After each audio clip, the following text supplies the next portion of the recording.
Good morning, student. Now we continue our topic, visualizing the nation. An imagined picture of the nation. Imagined picture of the nation. During the French Revolution, artists used the female allegory to portray ideas such as liberty. French revolution के दौरान artist ने use किया female allegory को to portray idea such as liberty.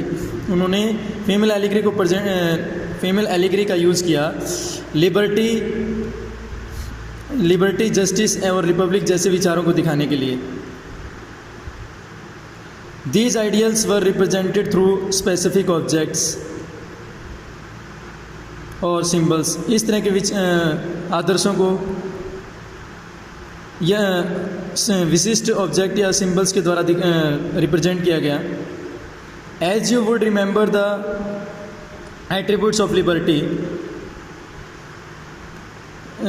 जैसे कि आपको याद होगा कि जो एट्रीब्यूट्स ऑफ लिबर्टी हैं are the attributes of the liberty are the red cap और the broken chain, while justice is generally a blindfold woman carrying a pair of weighing scales. जैसे कि आपको याद हो जैसे कि आपको रिमेंबर है जो पहले एट्रीब्यूट्स ऑफ लिबर्टी जो थे उसके अंदर रेड कैप को शामिल किया गया और द ब्रोकन चेन टूटी चेन को इस्तेमाल किया गया था फ्रेंच रेवोल्यूशन के टाइम में. फ्रेंच रेवोल्यूशन में इन सब सिंबल्स का यूज़ किया गया. वाइल जस्टिस के लिए फ्रेंच रिवोल्यूशन के टाइम में जनरली ब्लाइंड फोल्ड वोमेन यानी कि एक ऐसी वोमेन जिसके मुंह पे जिसके आंखों पर पट्टी लगी हुई थी और साथ में वो अपने अपने हाथों में तराजू लिए हुए थी. इस तरह से फिगर से उनको डेमोन्स्ट्रेट किया गया. Similar females allegories were invented by artist in the 19th century. इस तरह की एलिगरी को इन्वेंट किया था आर्टिस्ट ने 19th सेंचुरी के अंदर टू रिप्रेजेंट द नेशन को रिप्रेजेंट करने के लिए 19th सेंचुरी में आर्टिस्ट ने फीमेल एलिगरी को इन्वेंट किया था. फीमेल एलिगरी को इन्वेंट करके उसका उपयोग किया. In France she was Christian marine. France के अंदर एक इस तरह की एग्जाम्पल के रूप में क्रिश्चियन मैरिन को लिया गया. एक पॉपुलर क्रिश्चियन नेम था ये which underline the idea of a people's nation, जो कि नेशंस के पीपल के विचारों को रेखांकित करती है. नेशंस के पीपल्स के आइडिया को डेमोन्स्ट्रेट करती है या उसे अंडरलाइन करती है. हर characteristic were drawn from those of liberty. उसकी कैरेक्टरिस्टिक जो ली गई लिबर्टी और रिपब्लिक से उन्हें लिया गया. Characteristic were drawn from those of liberty and the republic. The red cap, the tricolour, the cockade. यानी कि उनकी जिस तरह की लिबर्टी के अंदर जिस तरह की कैरेक्टरिस्टिक को इसके अंदर लिया गया उसमें लिबर्टी और रिपब्लिक के अंदर जिस तरह की कैरेक्टरिस्टिक को शामिल किया गया उसमें रेड केप को शामिल किया गया.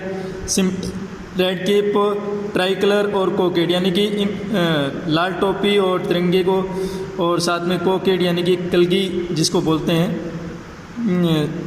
इनका इस्तेमाल किया गया. इन सिंबल्स का इस्तेमाल किया गया लिबर्टी और रिपब्लिक को डेमोन्स्ट्रेट करने के लिए.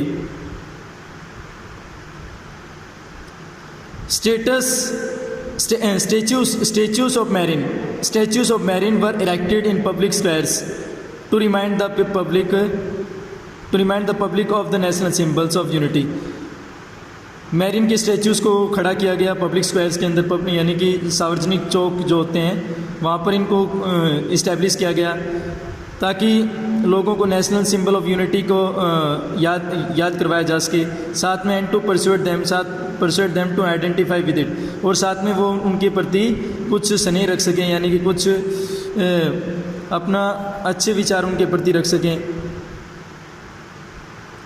Marine images were marked on coins and stamps. Marine images को मार्क किया गया कॉइन्स और स्टैम्प्स के ऊपर.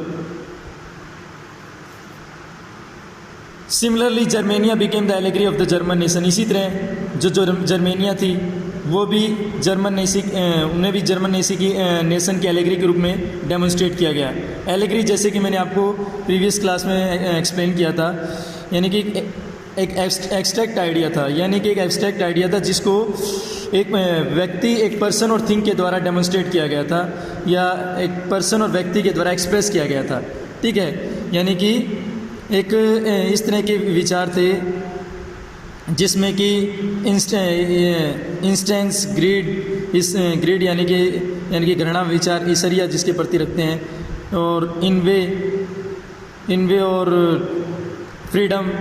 ग्रीड यानी कि लालच है, ग्रीड लालच, इनवे ईसरिया है ना, इनवे ईसरिया, और फ्रीडम और लिबर्टी का यूज़ किया गया, यानी कि एब्स्ट्रैक्ट आइडिया के अंदर इनको इस्तेमाल किया गया और इन आइडिया को एक पर्सन और थिंग के द्वारा एक्सप्रेस किया गया। That is allegory.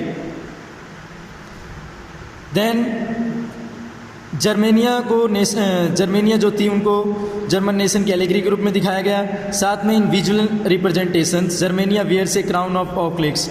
Visual representation के अंदर जर्मेनिया ने एक क्राउन को पहन रखा था जो कि ओकलिक्स से बना हुआ था।